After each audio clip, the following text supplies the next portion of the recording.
welcome back to the O Hockey Show once again. The most marvelous, the most magical place to get all of your hockey content. And I'm so excited you've come back today to watch me talk about hockey. So, today we're talking about last year's 10 worst teams, the bottom feeders, the guys that just couldn't get the job done.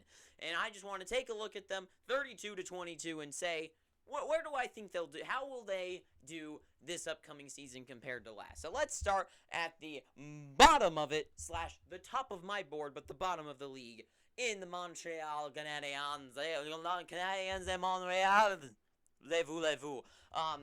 Whatever. So, the Canadiens obviously finished the very bottom of the league, 55 points, believe it was. Pretty sure. I don't know why I wouldn't know that. So, they get Juraj Slafkovsky in the draft. Pretty good move by them.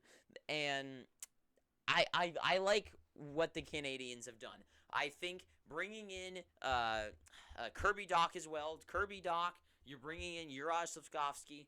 I'm pretty sure 100% without a doubt in my mind that the Canadiens will go, well, I should have put this the other way. I don't know why I wrote it like this, but they will go up the standings / down on my board this upcoming season. I don't think there's a shadow of doubt in my mind that guys like Suzuki, with Slafkovsky, with Caulfield, also not to mention guys like Kirby Dach coming in, that they are going to boost the lineup and they are going to get better. However, I mean, Carey Price now retired. I'm kind of confused about how that cap situation works, because if he retires and he's still being paid, I don't understand how it works, to be honest. But I think this team will be better. I mean, it's very hard for a team to be the worst team in the league 2 years in a row. So, no matter what, I do believe they're going to at least go from here to here. But I think they might end up down here. Now, do they make it to the playoffs? No. But I could see them ending up, I mean, not that this is a very good thing, but ending up in like 28th, 27th. Like, they're going to go up in the standings. This is the start of the new age for the Canadiens. So, they're going to go up. Next, the Coyotes. The Coyotes, I think, are going to be fine where they are this year like they were last year. They might go up 1, they might go down 1, they might go up by 2. They are going to stay in the bottom. I don't see them. They could be better or worse, just depending on how the other teams around them do. They didn't get any better or worse this offseason, I would say. I mean, I guess without Phil Kessel, I guess they have gotten a little worse. Especially if they get rid of Jacob Chychrun, they're going to be worse. So I could easily see them tanking. Well, I mean, they're obviously still tanking. To end up back at number 32 and try to get Connor Bedard next season, which is who some of the teams in front of them are trying to do as well, and probably doing a better job than the Coyotes at getting him. So I think the Coyotes, maybe they get up, maybe they go up a couple spots. Guys like Barrett Hayton come up and they play really well. But for the most part, I would say they're pretty solid in this very bottom of the tiers of the league. So number 30, not that, I mean, I hope the Coyotes do really well. I mean, I've got stuff of them everywhere. I mean, here's Oliver and here's Derek Morris. So I wish they do better, but I just think they're okay this year. Next season, different story. I already talked about that in my video earlier and whatever. I think next year's going to be the start of a new, but this season coming up is whatever. Up next season will be a change for the Coyotes. Next, the Kraken. 100% they're going up in the standings. They bring in Bjorkstrand. They bring in Burakovsky. And now they also have brought in Shane Wright, and Matty Beniers is going to play. This team is going to shoot up from number 30. I think they could crack a playoff spot. I could see them ending up in like number 18 in the league or something like that. I think they might be. They're gonna definitely not be number 30. They're gonna be way up there. I don't know. This isn't gonna be the year where they crack into their pure what they can be. But I think with Beniers, with Shane Wright, along with Bjorkstrand, Burakovsky, they're gonna be totally up here. That's as simple as that. I think they are right outside the playoffs. Maybe they crack in. Maybe they didn't crack in, get it? I think they're just going to be right there on the edge, but not quite making it. So, number 29, the Flyers, bringing in really Tony DeAngelo and the coach, John Tortorella. This team, I think, is going to be better. I know I put the right in the middle thing for the Flyers, but thinking about Tortorella coming in along with DeAngelo, I think Tortorella gets the most out of his teams, and I feel like Philadelphia is the perfect spot for him. So much so that I feel like they could even crack the playoffs. It just, to see what he could have done with Columbus when he was there, and to see what he's going to be able to do with a team like the Flyers, I think that could work really well. And John Tortorella is going to turn this team around. They're going to go up. Not by, I think they are, like, if they're going to be, like, I would say 22. I could see them getting to 22. Not playoffs, but, like, just almost there. Almost there for the playoffs. Next, we got the Devils. I think they're going to go way up. I think the New Jersey Devils are going to be a way better team this year. I think some of these guys, especially when Holtz is coming up, that Sharon Govich is going to grow. You've already got Hughes and Heischer. Like, you've already got so much young talent there. What I've always said is that guys like Zegras and stuff, they don't really have guys to elevate their games. Well, those guys never really had that either. They didn't have any of those star players to rise them to that level. So I think that the Devils this year are going to finally, those young guys are going to take the reins and are going to elevate themselves altogether, especially with incomers like Alexander Holtz. Next, the Blackhawks. Whoo, boy!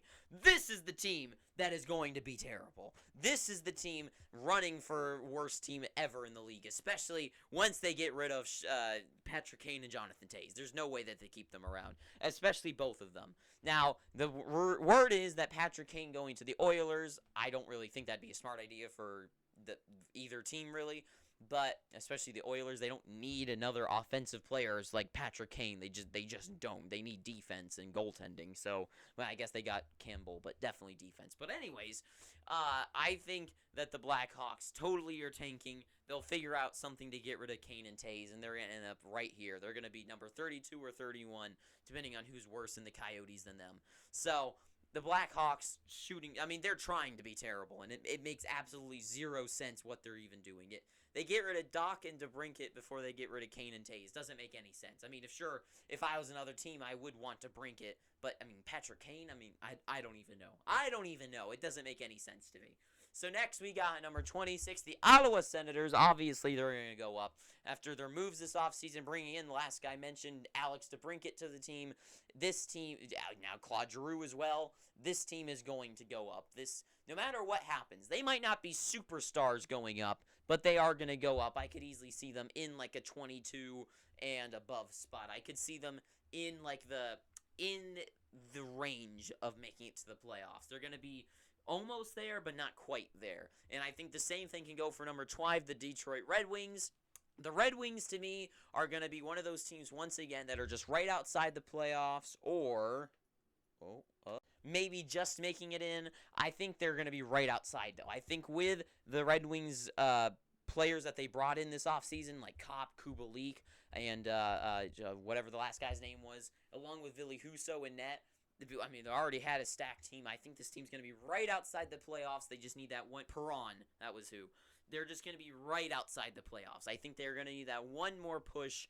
If they can bring someone in this offseason, I think they're going to be right outside, but they're definitely going up. The Buffalo Sabres, a team that I'm always so confused by. I think totally they're going to be worse. I think they're going to be worse this year, but I think this is going to be the last year of them being absolutely terrible. I think this is going to be the final year they suffer. I think after this season is going to be the year where they can look forward to the future. I think this is the final time that Sabres fans can be like, oh, who cares about this season? I think this will be the last year, and I think in the future things are going to finally turning around for them. The Anaheim Ducks, the Ducks of Anaheim, the Disneyland zone, I think that they are going to go up, and I think they might just not make the playoffs. I think they are going to be right outside. I don't think they can make it. I just think the teams in front of them are too good, and I don't think the Ducks have brought in enough to get them over that hill. I still think they're good. I think the Ducks have a good future in front of them, but maybe guys like McTavish coming in, they can elevate them. I think they'll be right there. I think this is going to be the team closest to making the playoffs and missing. So I could totally see them at like the number 17 spot. And finally, last but not least, the San Jose the Sharks. The San Jose the Sharks, that's their name. So, the Sharks, obviously, my team, one of them at least, I don't really know what to think about them. The Sharks are just, they are such a mediocre team because they have good players up front, but everything just collapses down below. They just traded away Aiden Hill to the Golden Knights, so not that they really needed him. Like, this is a team that is confusing me. You would think at the draft, with the new management, they would try to go all in for a rebuild, but instead, they actually went to bring in a new player like Luke Kunin to make the team better, which makes no sense. So are they trying to be a winning team or are they not? So it's an interesting case for the Sharks. I think they're going to stay around where they are because they still have good guys on the team, and they have some good people coming up like Merkley, especially William Eklund coming up that could keep them in this zone. So I think the Sharks are going to stay at like number 22, around here. I don't think they go really bad. I think they're going to be stuck like not right outside the playoffs, but outside the playoff zone and not bad enough to get a really good draft spot. Which is weird. You would think that, especially for this upcoming season, you might as well go all in and try and reverse everything. But what do I know? I just like watching hockey and stuff. So thank you for watching this. If you like this video, it was just a little quick thing. I want to talk about the bottom teams, who's going to go up or down. So if you like this, please pick up your free subscription down below by hitting that red subscribe button. If you like this video, leave a like, not a dislike. But you can go down below to comments and tell me, what do you think I'm wrong about here? I know you're going to tell me all about it already. Tell me, how wrong am I? Tell me in the most vicious way possible. And until next time, I have been your nicely dressed host of the O Hockey Show, Owen. Too sweet, and ta-ta for now.